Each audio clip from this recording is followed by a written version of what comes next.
All right, ladies and gentlemen, now we are moving to the seventh game, which is played in the organizations.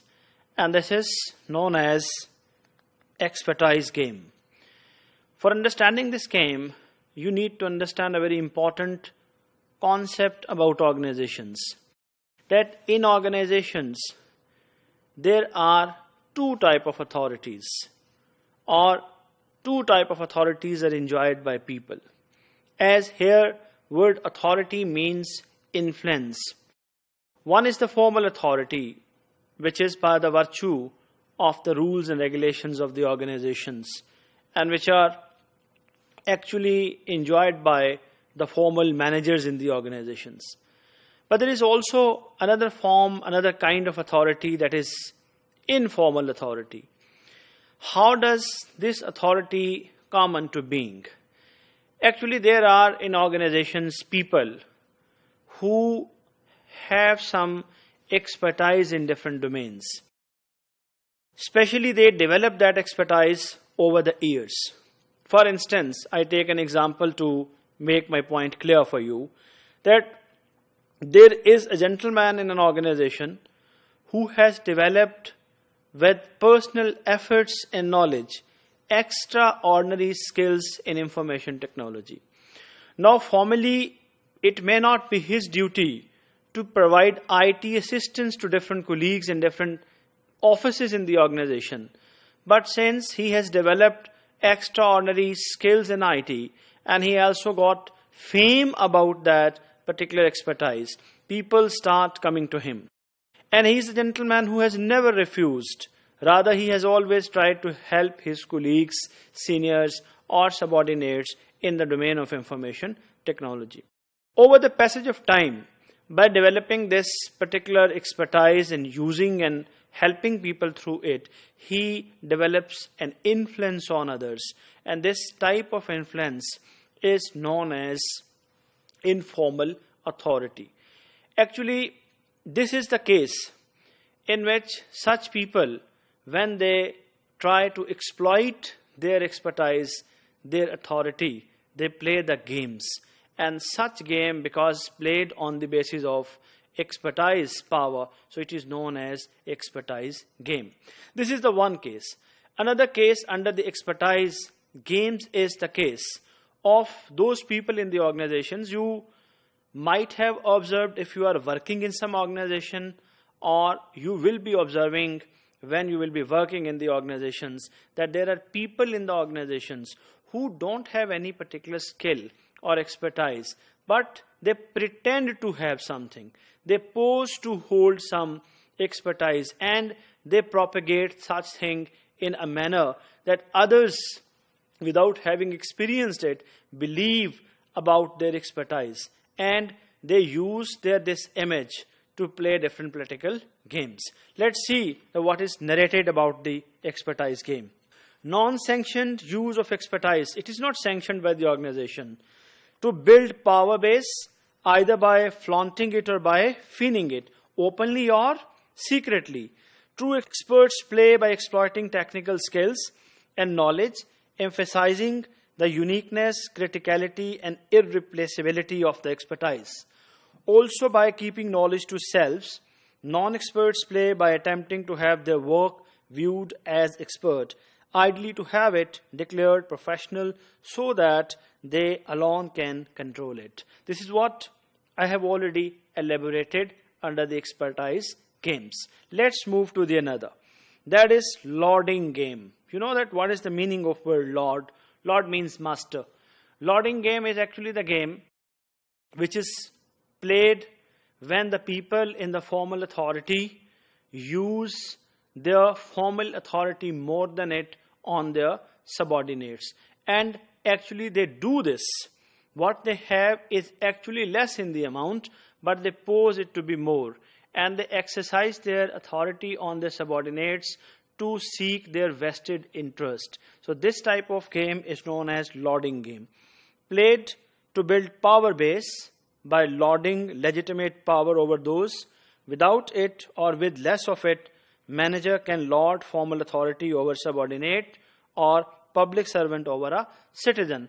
I mean, You can say that this is a type of political game in which a person in the formal authority exploits his formal authority more than he has been sanctioned to do.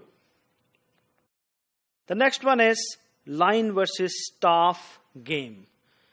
Earlier, I've explained that line managers are actually those who have got a formal and operational authority, whereas the staff managers are those who have got advising role in the organizations.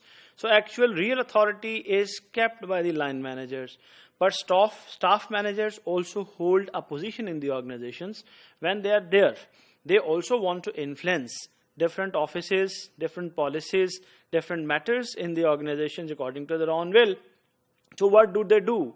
The both type of managers, they try to create and use their influence. When they do so, there starts a game which is known as line versus staff game. Let's see its narration.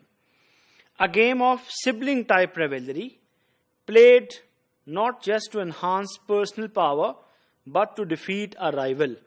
Pits line managers with formal decision making authority against staff advisors with specialized expertise. Each side tends to exploit legitimate power in illegitimate ways. You must have noticed the first sentence or the first part of the sentence in the narration, a game of sibling type rivalry.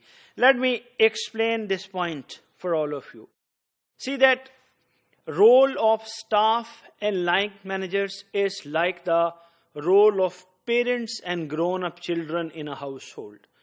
When children grow up and they start holding different offices in the household, I mean to say that they start taking over the family business or they start earning something, and meanwhile the parents reach to the retirement age or at a senior age. In the household environment is such that the grown-up children have got the real operational authority, whereas the authority of the parents is only to advise. Of course, they both have the influence and they want to enhance their influence. And when they try to enhance their influence, they try to use their legitimate power in illegitimate way to have their will prevailed in the household. There starts a game. This is known as line versus staff game. The game, sibling type game. The game played between parents and the grown-up children. Hope it is clear to you. Now with this, we move to the next. That is rival camp game. What is rival camps game? Remember, ladies and gentlemen, that rival camp game, what, when, these are two important questions about this. What is this and when it starts in the organizations? Based on the previous games, for example, line versus staff games, you find out that when such games are played in the organizations, there starts the grouping. When the employee of the organizations divide into groups, there becomes the different camps. Each group forms a camp, and those camps holding the contrary views, holding the opposite views, try to have more and more influence and authority. When it happens that there starts a rivalry between those camps, and each camp tries to play a game. I just take one classic example in this regard. For example, there is an organization, and the employment structure of the organization is such that the people are on contract basis. There starts a thinking that the employment structure should be shifted from the contract basis to the permanent basis. And on this point, there becomes two groups in the organizations. One is advocating the continuation of the contract-based employment, and the other group advocates the permanent structure of the employment. The two camps emerge, and each camp tries to increase in its influence and gets the idea approved from the formal bodies of the organizations. So they start a particular game. So such games are known as rival camp games. Again, played to defeat a rival. typically occurs when alliance or empire building games result in two major power blocks, can be most divisive game of all.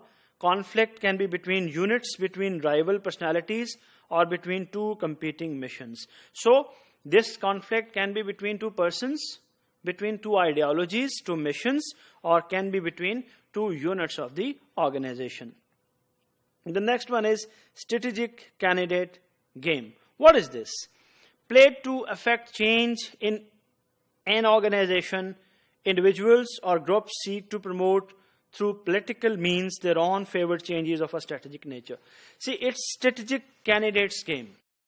I mean, if there are different possible thoughts in the organization, possible strategies in the organizations, and there are different groups having different strategies, each group plays games to have its strategy implemented is known as strategic candidates game. The next one is whistle blowing game. This is a very, very interesting game. I hope that you all are familiar with the term whistle blowing.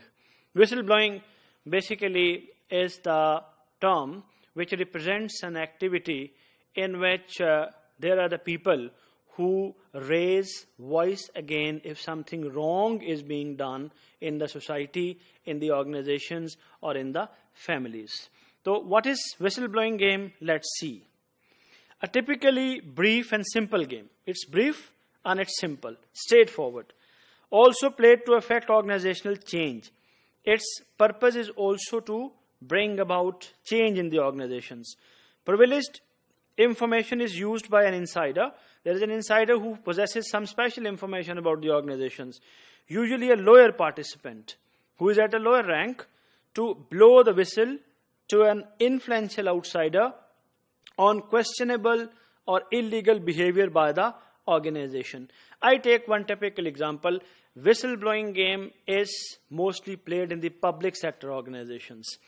What happens when the people at the lower level, those who don't have a formal authority, nor they have got any other influence, when they observe that the people at the top level, they are not doing the business of the organization according to the rules and regulations, what do?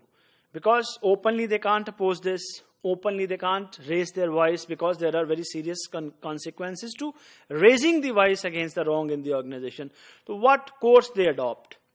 They simply write anonymous letters to the newspapers, to the media houses, to the politicians, or to the ministers in the office, informing about the wrongdoings in the organizations. And when they do this, they blow the whistles, and their objective is to catch the attention of the influential people outside the organization for a better purpose, for the corrective measures within the organizations. The next or the last game is really very interesting. It's game Young Turks game. What is this Young Turks game? Played for highest stakes of all, a small group of young Turks, close to but not at the center of power, seeks to reorient organization's basic strategy, displace a major body of its expertise, replace its culture, or rid it of its leadership. It's a very, very typical game which was played or still played in organizations where there is need to change the strategy according to the modern changes in the environment. For instance, there is the need to automate the whole organization. And there are two groups. A group of the orthodox people who are the elderly employees who are never in favor of automating the organization because they find new automation in the organization as contrary to their interest. But there are young people who have got some influence in the organization who want to transform the organization into a modern organization. And they play a game to influence the people in the office to make the organization strategy updated according to the changes in the environment. So this is known as Young Turks game. With this, we conclude the 13 types of the games which are played in the organizations. Just conclusively would like to say that these games actually are played in the organizations because there are different actors who have got different levels of influence, but they have got different desires as well.